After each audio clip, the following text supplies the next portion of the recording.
नमस्कार, मैं हूं रविंद्र जैन और आप देख रहे हैं मुंबई मास टाइम्स। आइए देखते हैं आज की मुख्य खबर। माननीय सुधीर भाऊंनी अतिशय महत्त्वाच्या विषयाकडे लक्ष वेधलेलं आहे आणि सुधीर भाऊंना अपेक्षित अशा प्रकारचीच कारवाई सरकारने केलेली आहे।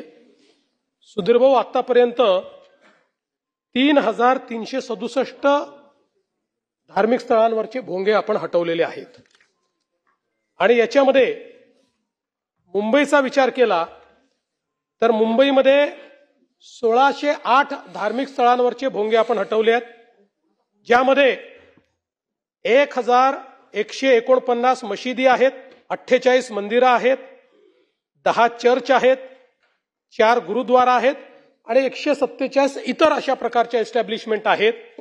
आता या क्षणी मुंबईतल्या एकाही धार्मिक स्थळावर भोंगा नाही, एकही नाही।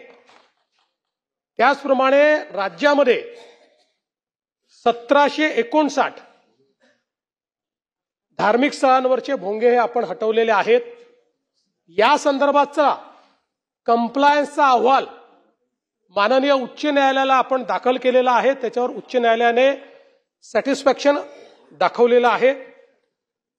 महाराष्ट्राने एसओपी तयार केली आणि या एसओपी अनुसार मला हे सांगितलं पाहिजे की मी मुंबई पोलिसांचं विशेष कौतुक करेन की मुंबई पोलिसांनी 1608 भोंगे हे हटवत असताना चर्चा करून, सर्वोच्च न्यायालयाचा आदेश दाखवून आणि त्या ठिकाणी समंजसपणे हे सगळे भोंगे हटवलेले आहेत।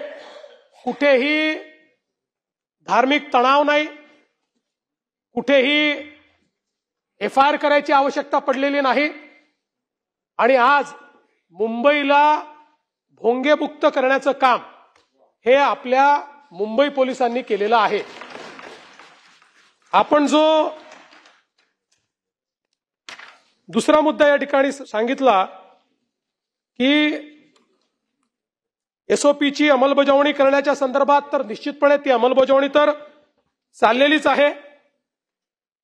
तर दर अधिवेशनात अहवाल द्यायची आवश्यकताच पडणार नाही, कारण आता भोंगेच काढले आहेत आणि पुन्हा लावायचा प्रयत्न केला तर आता एसओपी मध्ये एक बदल निश्चितपणे करायचा माझ्या विचारात आहे की आता ज्या पोलीस स्टेशनच्या हद्दीत तो भोंगा लागेल त्या पोलीस स्टेशनचा जो त्या भागाचा इन्चार्ज असेल त्याच्यावर याची जबाबदारी असेल, त्याला जबाबदार धरलं जाईल।